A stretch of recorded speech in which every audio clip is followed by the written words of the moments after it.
सूर्यकुंड प्रांगण में आपका स्वागत करती हूँ। आप सब उपस्थित लोगों को मैं सूर्यकुंड की महिमा सुनाती हूँ।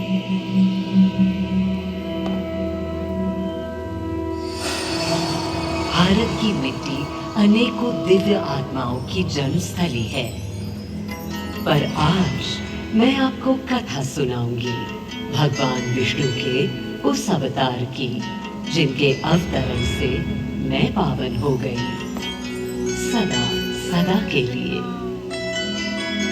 माँ कौशल्या की गोद में जन्म लिया मर्यादा पुरुषोत्तम श्री राम ने अधर्म के नाश के लिए, धर्म की विजय के लिए।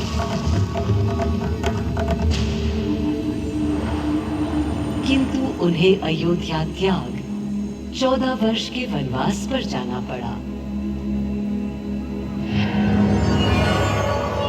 पुनः वो घड़ी आई जब सीता माता के साथ उनका पुनः आगमन अयोध्या में हुआ।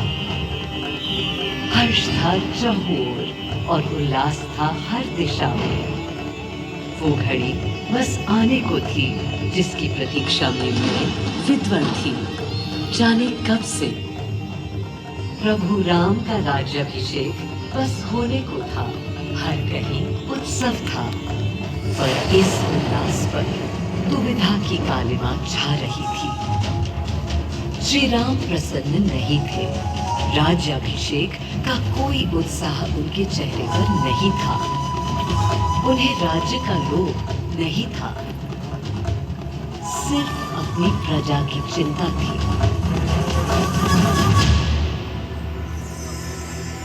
सबके मन में एक ही प्रश्न था, कौन हल कर सकेगा श्री राम की इस दुविधा को, मिटा सकेगा इस अंधकार को? किसके तेज से छट जाएगी ये क्लांति? अरे वही जिसके वंशज हैं श्री राम, जो स्वयं सशरीर धरती पर पधारेंगे श्री राम को राम राज्य समझाने।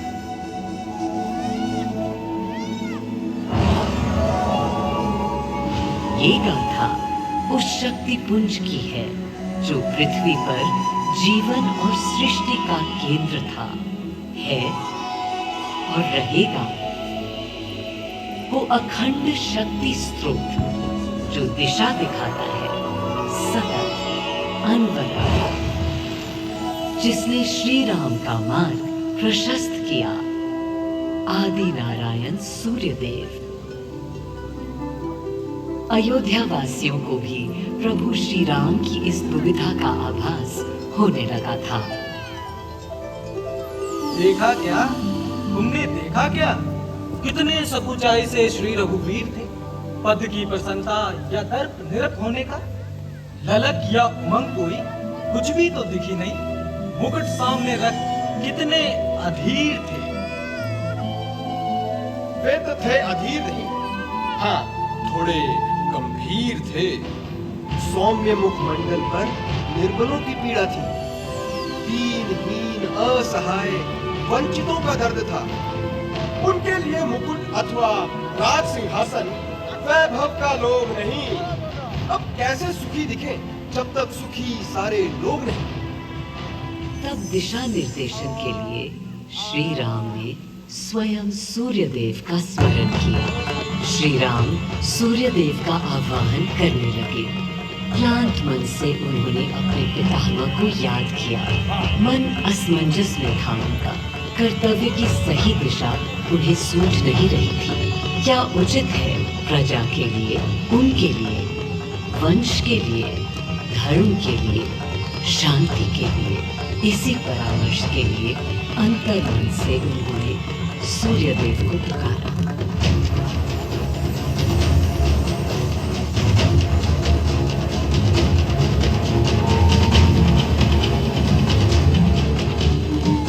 मैं अयोध्या पवित्र से पवित्रतम हो गई हूँ।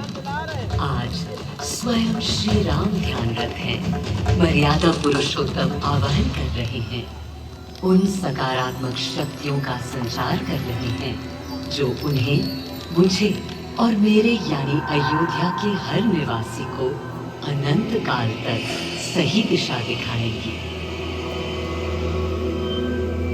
संभव है स्वयं सूर्यदेव सशरीर पधारे अयोध्या की धरा पर।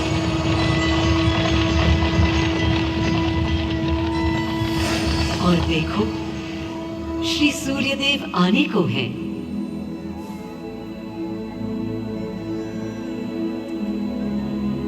उनकी पहली किरण के स्पर्श से कलियां एक एक कर खिलने लगी।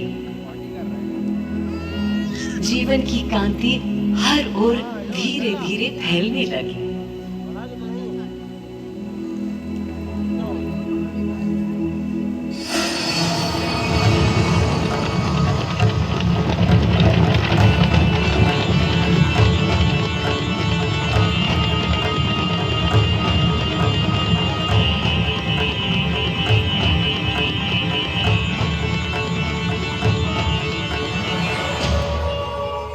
कितना अनोखा दिन है।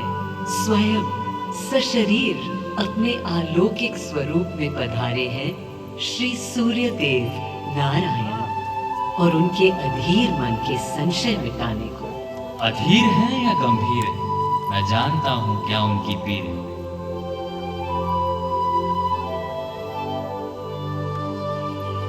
माँ कौशल्या को प्रणाम। कहाँ है राम? अरे भूलूं ये बात कि कौन बड़ा है। आज्ञा हो तो आपके चरण छू लूं। अरे नहीं नहीं, ये क्या करते हैं आदि पुरुष? ऐसा अनुग्रह सर्वथा अनुचित है। राम वंशज हैं आपके, क्यों पाप का भागीदारी बनाते हैं पितामह? पितामह होंगे हम ब्रह्मलोक, अब धरती पर जनलोक में आ गए हैं। आइए चलिए। सूर्यदेव के आगमन पर माँ कौशल्या उन्हें मिली और विनती की कि हे देव, मेरे पुत्र की दुविधा दूर करें, उन्हें राह दिखाएं, ताकि अयोध्या का, पूरे भारत का भविष्य निर्धारित हो सके। आपकी जब पहली किरणें आती हैं तब गोचारण होता है, चिड़िया गाती है, लेकिन इन दिनों कितनी उदास है। कारण है उनके राम की एकाग्र साधना और सुदीर्घ उपवास। सिंहासन की ओर चरण धरना नहीं चाहते, धारण नहीं करना चाहते हैं मुकुट। कोई बात, राज्य अभिषेक के बाद राज्य जो भी चलाए, राम राज उसका ही तो कहलाएगा। मैं आ चुका हूं तपस्वी राम। मनस्वी राम, अपने नेत्र खोलो।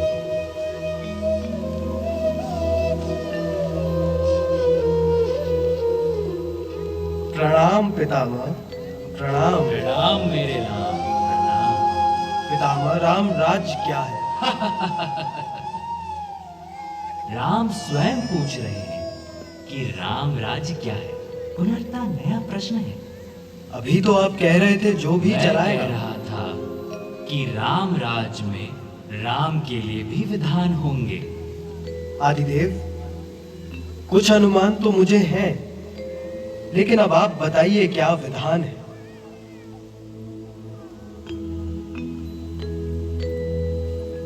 राम राज्य आशय कल्याण है, निर्बलतम मानव का त्राण है।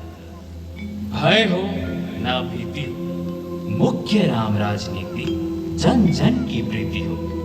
लोक संरक्षण हो, सत का आभास हो, परमानंद प्राप्ति हेतु मंगल उद्भास हो। प्रेम परम तत्व हो, सब में समत्व हो। दैहिक दैविक या भौतिक संतापों की औषधि अचूक राम बाण है। राम राज्य आशय कल्याण है, निर्बलतम मानव का त्राण है। प्रमोदित अपंतव, आस्था का घनत्व, वैभव विशाल, वेग करे वर्षा और सदा ही सुकाल। दिशाएं सब मस्त हो, जनपद ये स्वस्थ हो, उपद्रव नाही, और ना कोई आतंक हो। कोई नहीं रंग हो, सुख ही सुख निशान हो। प्रेम योग धर्म मूल्य प्राण है।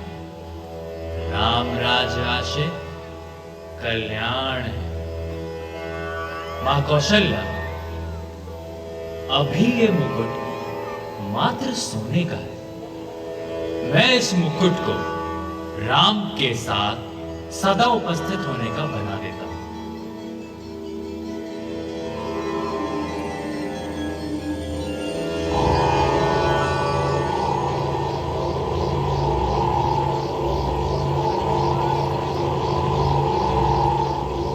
स्वयं सूर्यदेव ने मेरी यानी अयोध्या की धरती पर श्री राम को राम राज्य का वर्णन सुनाया, उसका आधार रखा और उनके मुकुट को अपनी रश्मियों से आशीर्वाद दिया। श्री राम के नेतृत्व में हर ओर खुशहाली, प्रेम, शांति और संयम फैला। हर ओर रोशनी, प्रकाश और जीवन का संगीत गूंजने लगा। राम राज्य का पथ दर्शाकर चल दिए सूर्यदेव पुनः अपने लोक, ताकि अनंत काल तक अयोध्या ही नहीं पूरा विश्व उस शक्ति का संचार अनुभव कर सके। हर दिशा खिल उठी श्री राम के राम राज्य से। सूर्यदेव के स्पर्श से पावन हुई मेरी धरती, पर जहां उनका रथ रुका था वहां स्वयं यह कुंड बन गया। समय बदला, मेरा और इस कुंड का स्वरूप भी बदलता गया। स्कंद पुराण के अनुसार यह स्थल घोषार्क तीर्थ के नाम से भी जाना जाता है।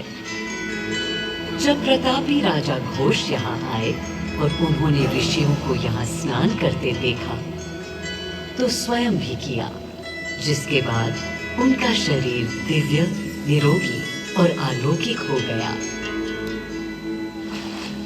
और इसी कुंड के जल से उनकी काया भी कांतिमय हो गई। यहाँ की गई उनकी घोर तपस्या का तेज आज भी अनुभव किया जा सकता है। दिन बीते, साल बीते और फिर अनेकों सदियों के बाद राजा दर्शन से यहाँ आए। यही तपस्या करने के बाद उन्होंने यहाँ सूर्य मंदिर, कुंड और चारों ओर घाट का निर्माण कराया, जिससे यहाँ की प्रजा भी इस अलौकिक कुंड का लाभ उठा सके। सूर्यदेव के महात्म्य से मैं अयोध्या और तेजमय हो गई, और इसका प्रमाण इस सूर्य कुंड और समीप स्थित गरिमा में सूर्य मंदिर से स्थापित हो जाता है।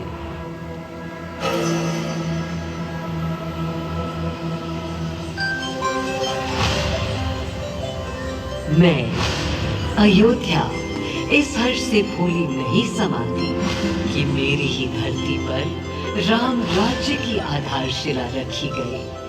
आज भी अयोध्या एकता, आस्था और शांति के लिए उदाहरण बनी हुई है।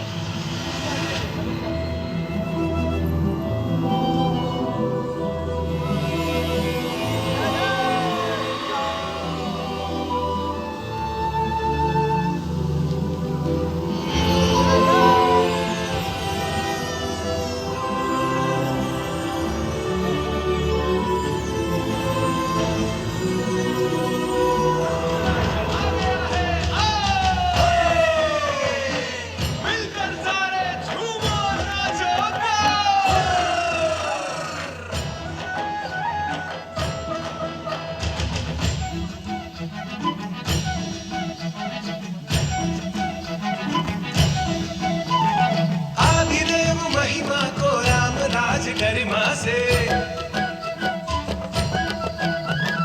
आदिदेव महिमा को राम राज गरिमा से अपना लो चितलाय, अपना लो चितलाय।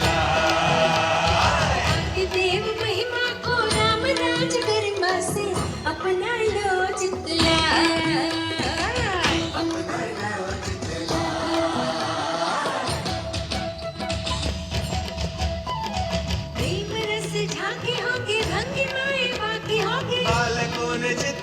रानी गगन बिता की होंगी, सूर्य देख देख मुस्काए।